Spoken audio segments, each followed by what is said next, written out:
El doctor Raúl Villalón, rector de la Universidad del Chubut. El próximo expositor va a ser Amalia Artiles.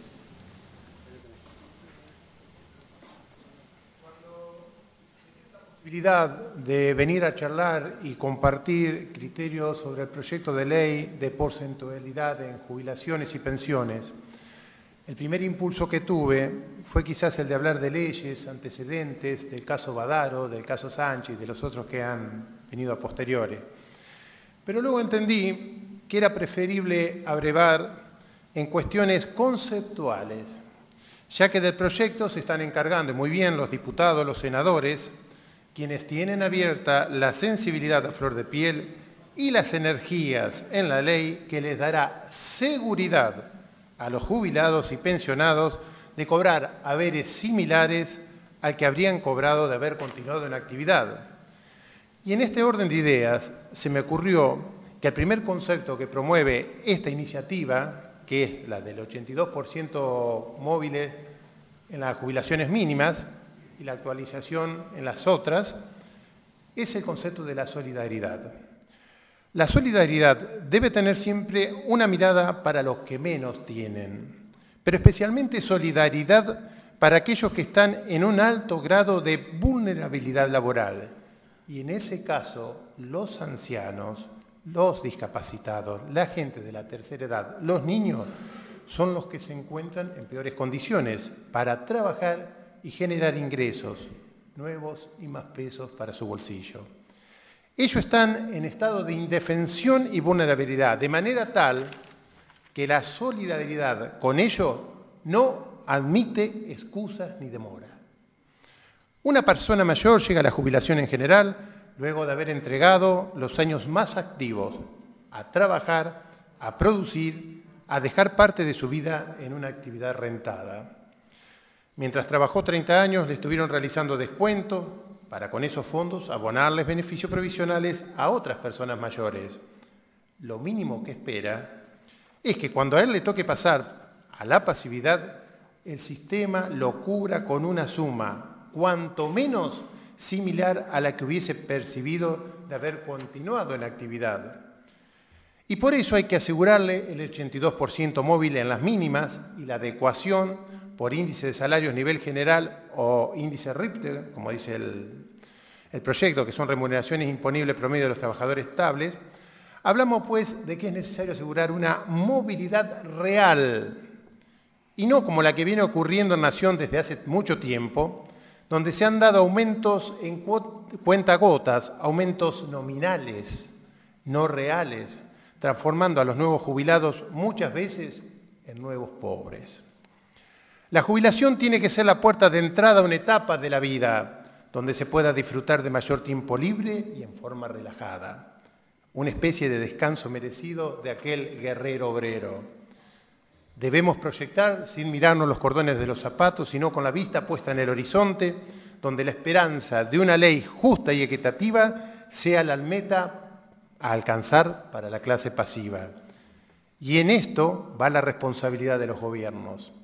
No hay excusas para no adecuarle los haberes jubilatorios a los mayores del sector pasivo. No hay excusas. Creemos que se puede reducir, achicar, aminorar, modificar algunos gastos o rubros del presupuesto nacional, en los cuales el Estado gasta y muchas veces hablamos de gastos necesarios. Pero no se puede achicar, reducir, aminorar los ingresos de los jubilados, pues no cuenta con otras posibilidades vitales para procurarse otros ingresos. La jubilación no es un gasto, es el pago o retribución por haber dedicado su vida o buena parte de ella a trabajar y producir. Por eso hay que abonarle los saberes a los jubilados, pero con una movilidad real. Y cuando hablamos de movilidad real, es ajustar los importes conforme se le hubiese abonado de haber permanecido en actividad o ajustable al costo de vida. El 82% móvil sería más o menos la resultante de descontar el 100% los descuentos que normalmente se le hacen por ley. La falta de movilidad no es una falta de reconocimiento a los que hicieron nuestros padres. No es solamente no reconocer lo que hicieron nuestros abuelos, lo que hicieron los mayores. Es por sobre todas las cosas y además una falta de respeto. Una falta de respeto que implica el desconocimiento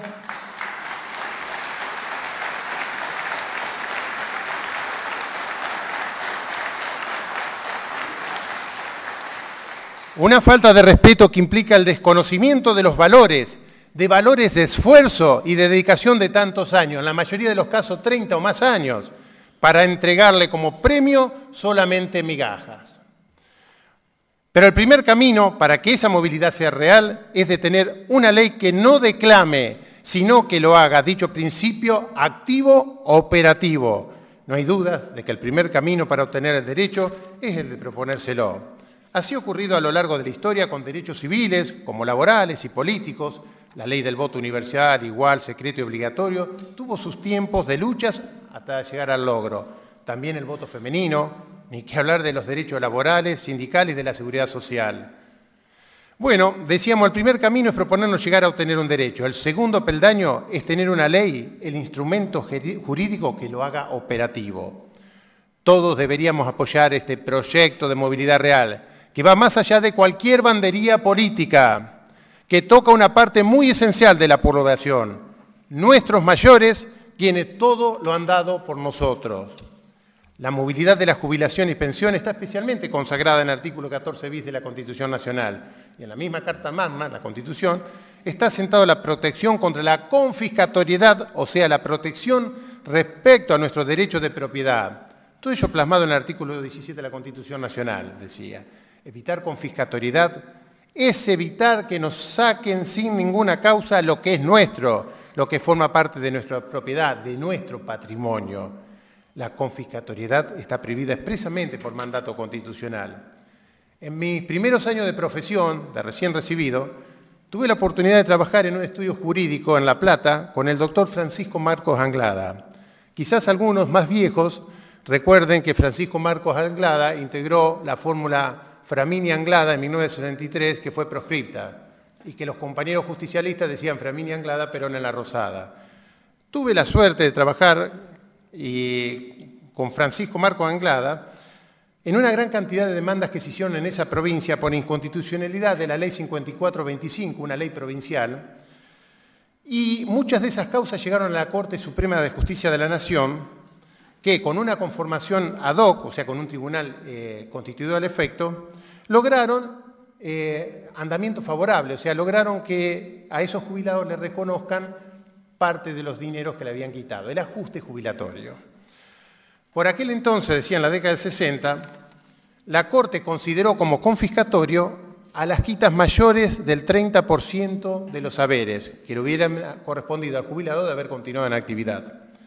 Sin embargo, del doctor Marcos Anglada, también escuché que esos juicios en algunos casos habían demandado 20 o más años y que en algunos casos los que cobraron los haberes ajustados fueron los herederos.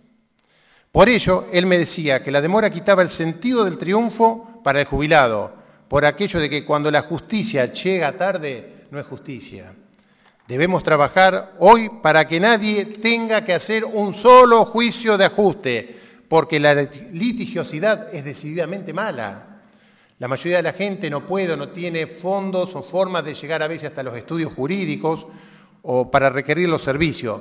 Pero lo que es más importante, porque los ajustes, aun cuando los cobren, si suele ser demasiado tarde, no son reparación de nada, no son justicia de nada.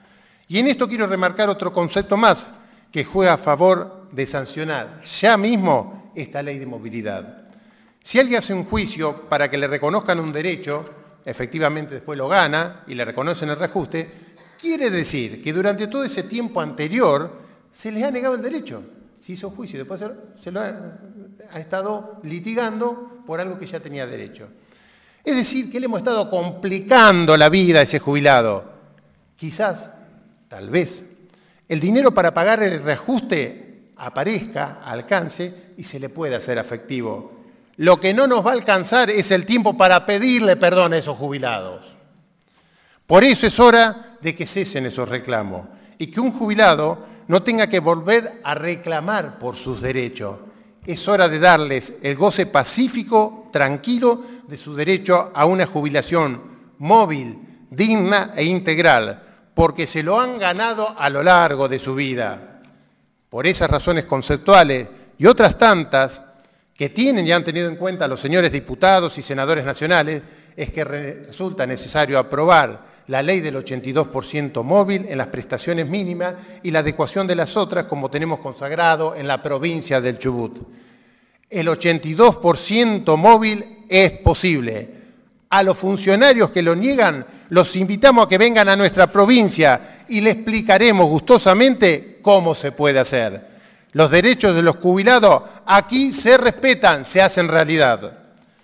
En tiempos donde se habla y declama tanto de inclusión social, diría que no respaldar esta iniciativa es una falta de solidaridad social, es una muestra de insensibilidad social, es desconocer la puesta en práctica de justicia social y encima una forma de exclusión social. Respetar los derechos de los jubilados y pensionados implica inclusión social. Los jubilados que se encuentran hoy aquí saben, como el resto de los que no están presentes, que con los años aumentan los gastos, especialmente vinculados a la salud. Y hay menos posibilidades de defensas en varios aspectos de la vida. Es necesario esta ley que torne operativo aquel principio del 14 bis de la Constitución Nacional y que las pensiones y jubilaciones sean móviles y no existan ajustes nominales que terminen degradando el haber provisional a niveles de pobreza. La jubilación debería ser un hito, una bisagra en el camino de la vida, para poder disfrutar del tiempo con más tranquilidad, para disfrutar de los afectos y esparcimientos con la serenidad que dan las canas y el tramo vital que se disfruta en un remanso. Lo que no puede ser, no debería ser nunca, pero nunca más, la puerta de entrada a la pobreza. Insisto, la jubilación no puede ser la puerta de ingreso a la pobreza. Para los que se oponen a la sanción de esta ley, debo decirle que la jubilación no es una limosna, una donación, un subsidio, un plan trabajar. Es una retribución, un reconocimiento y premio a la vejez. Es el reconocimiento a la pasividad por todo el tiempo trabajado y aportado. Quienes en el futuro estaremos al amparo o a la deriva de una jubilación, porque a lo mejor no hemos tenido la suerte o la astucia o la habilidad de hacernos de un capital que nos proteja, vamos a querer lo mismo por lo que ustedes hoy, que están aquí jubilados y representantes de la clase pasiva, por lo que hoy están luchando y bregando. A algunos nos falta menos tiempo para llegar a la tercera edad o pasividad, pero todos llegaremos a esa etapa. Y sería muy bueno que nunca más tenga que acudir los jubilados a un recinto para reclamar por sus derechos. Preferiría que en un tiempo no muy lejano nos encontremos nuevamente aquí para agradecer por el 82% en jubilaciones mínimas y adecuación constante, como lo propone el artículo 4 del proyecto de ley de la Cámara de Diputados, que ahora está en tratamiento en la Cámara de Senadores. Que los jubilados nacionales también puedan gozar de la movilidad real de sus haberes, como lo disfrutan los jubilados de la provincia de Chubut.